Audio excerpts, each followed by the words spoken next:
муқимҷон абдуфаттоев, раҳбари театри студияи хандинкамон, ҳамзамон мудири театри русии драмаи шаҳри Бӯстон дар саҳифаи фейсбукиаш навишт, ки паҳн шудани навори фаҳшои видеоие дар борааш ӯро маъюсу рӯҳафтода карда ба фикри даст кашидан аз зиндагиаш водор сохтааст.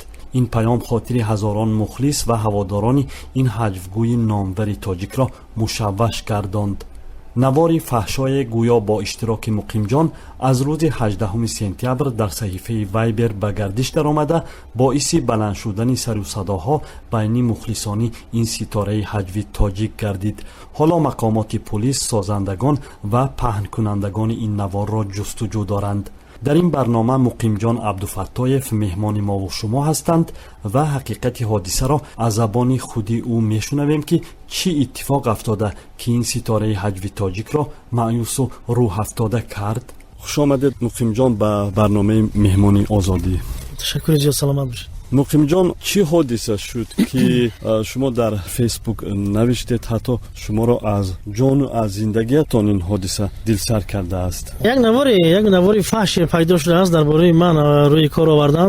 рости гап намедонам киҳо, лекин ман ба ҳамаи онҳо гуфтанӣ ҳастам, ки ба мақсадашон намерасанд. маро аз саҳнаи гӯем ҳаҷви тоҷик нест карда наметавонанд онҳо бо ин корашон.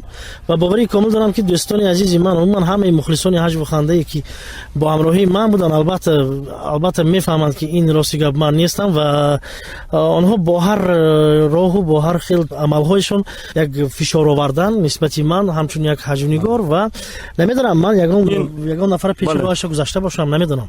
муқимҷон, ин навори яъне ғайриахлоқӣ аст, фаҳшо аст, чунки ман худам ки надидам. бале ҳамин хел аст. як зан ман ҳастам унҷа, гӯё ки дар бозори панҷшанбе паҳн кардан бачако ва ин чиза. ва ман гуфтанӣ ҳастам, ки яъне ҳамон шумо ҳастед ё? не, ин сохта аст ин чиз. ва ман гуфтанӣ ҳастам, ки бо ҳар хел роҳу бо ҳар хел усулҳо онҳо номардона кор карда истоданд. муқимҷон, ин навор кай паҳн шуд, кай пайдо шуд? ба ман рости гап дӯстони наздиктарини ман рӯзи гузашта шабона ба ман хабар доданд, ки ҳамин хели рӯи кор омадааст. бинед аз худ дар шабакаи иҷтимоӣ гузашта? бале, ё ютуб? ин дар вайбер ба фикрам ҳамин хел чиз пайдо шудааст. бале, яъне шумо худатонам дидед? бале, ман дирӯз боз ҳозир сактаи дил ҳастам. рости гап ба сари духтур омад. бовар кунед, агар ана ҳамин чизҳо водор карда истоданд, ки гӯё ки ман аз саҳна раваму умуман ҳаҷвнигорӣ ҳамин фаъолията партам. лекин бори дигар мегӯям, ана ҳамун номардое ки ҳамин корро кардаанд, як бори дигар мегӯям, ки бо ин хел таҳти фишорбиёриҳо онҳо ба мақсадашон намерасанд. шунидан кай бувад монанди дидан. як клик дар сомонаи озодӣ ва тоҷикистону ҷаҳони имрӯз дар наворҳои видеоӣ.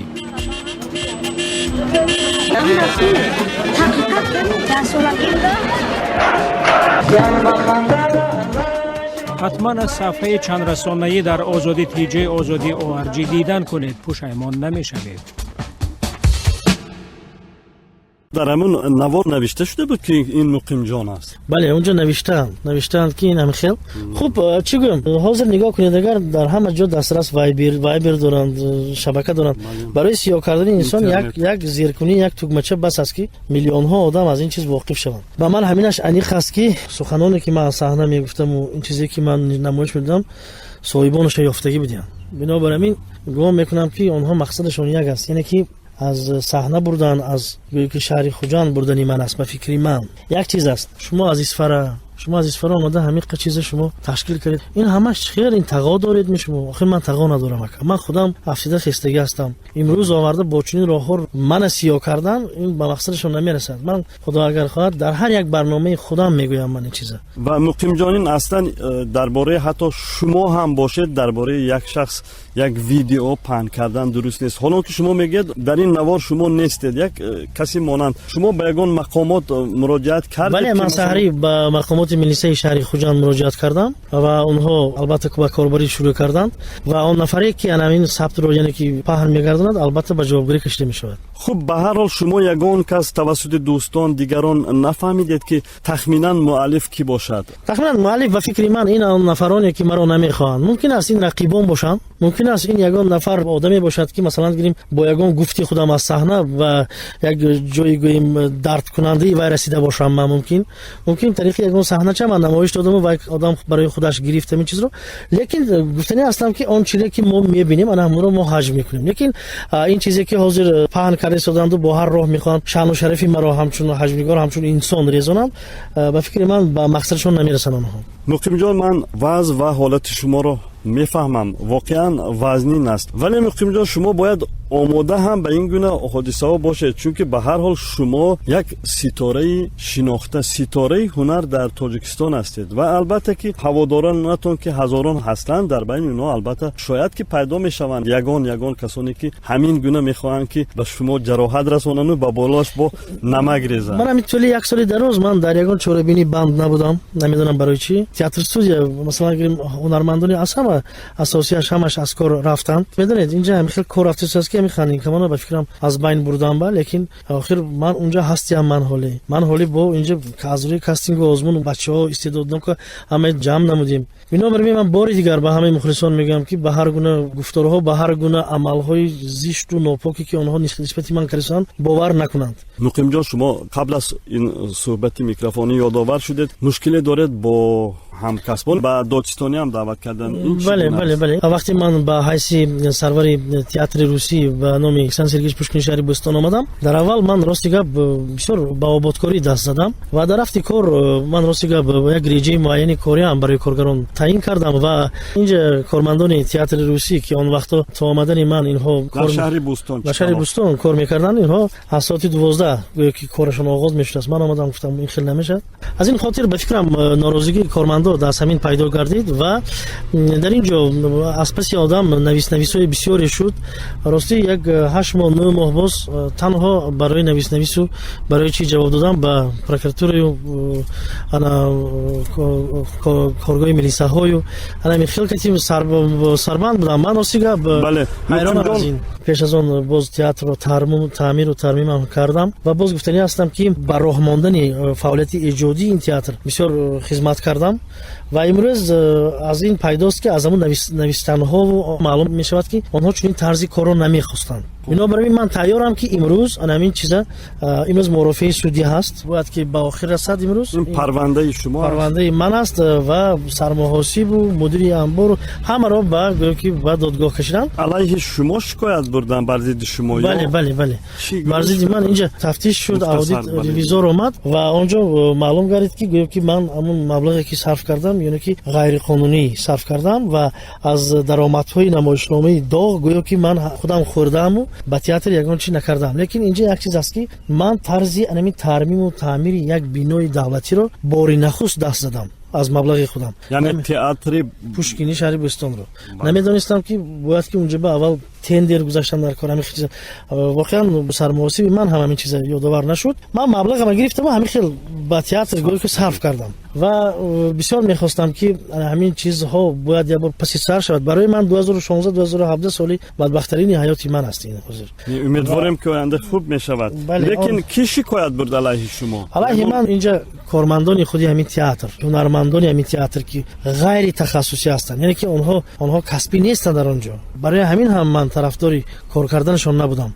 لیکن وقتی که من با یک رژیم معین کار رو سر میکنم اونها میگن که ما کارگردان داریم و دیرکتوری تئاتر با ما یگان چیزی نیست. بنابراین از همین نافهمی پیدا گردید رفت نویس تا با خودی وزیر و تو با خودی انا اپارات پرزیدنت نوشتنی ها بعد دادستان نوشتن.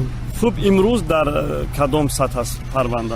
امروز پرونده باید که دیده شود. امروز با شاهدا دعوت میکنم. خب من راستی من بسیار مونده شدم از همین چیزها. من باید که کمی دم گیرم و باید هم تبابت گیرم. از اینکه مثلا آدم از زندگی دست و دل کند و مثلا از جانش دست و دل کند، این بهترین راه است که تبابت بگیرد در نزد خوب متخصصان، روانشناسا و یاری روانی آدم بگیرد در این لحظه ها، خصوصا با آدم مشهور که هزاران هوادار دارد، مخلص دارد و یگان در بینش بدخواه هم جای پنهان نیست دارد.